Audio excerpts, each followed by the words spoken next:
আজ যাব মন্দির। আর কোন মন্দির যাব আর কেন যাচ্ছি সেটা জানার জন্য পুরো ব্লগটা অবশ্যই দেখো। তো পুরো রেডি হয়ে নিয়েছি মন্দিরের জন্য। আর এদিকে পাপানকে দেখো আয়নার সামনে দাঁড়িয়ে দাঁড়িয়ে কেমন খেলা করছে।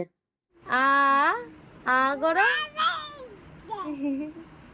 পাপানের দুটো দাঁত বেরিয়েছে, সেটাই দেখাতে বলছিলাম, কিন্তু ও তো নিজের ধ্যানে খেলতে ব্যস্ত। তারপরে বেরিয়ে পড়লাম, আর আজকে বৃষ্টিও হয়েছে। তারপরে চলে আসলাম মন্দিরে। আর মন্দিরটা বেশি দূরে ছিল না, আমাদের বাড়ির কাছে ব্রিজের মুখে বুড়ি মায়ের কালী মন্দির। আজকে মন্দির এসেছি তার কারণ হচ্ছে আমার পাড়ার এক দাদার ছোটবেলার মানত ছিল এই মন্দিরে, সেটাই দিতে এসেছে সবাই, তাই আমাদেরকেও সঙ্গে আসতে বলেছিল। পুজো হয়ে গেছে, এখানে বৌদি সবাইকে প্রসাদ দিচ্ছিল। আর এদিকে আমাকে দেখো পুরো ঘেমে ভূত হয়ে গেছি। বৃষ্টি পড়েছে তারপরেও এত গরম। সবাই চলে গেল বাড়ি, আর আমিও চলে আসলাম পিয়ার বাড়িতে। পিয়া আজকে একটা নতুন কেকের আইটেম বানাবে, সেটাই বলেছিল খাওয়াবে, সেই জন্য এসেছি।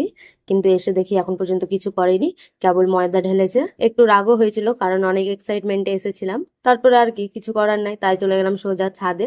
কয়েকটা ছবি আর ভিডিও করে নিয়ে চলে আসলাম বাড়ি।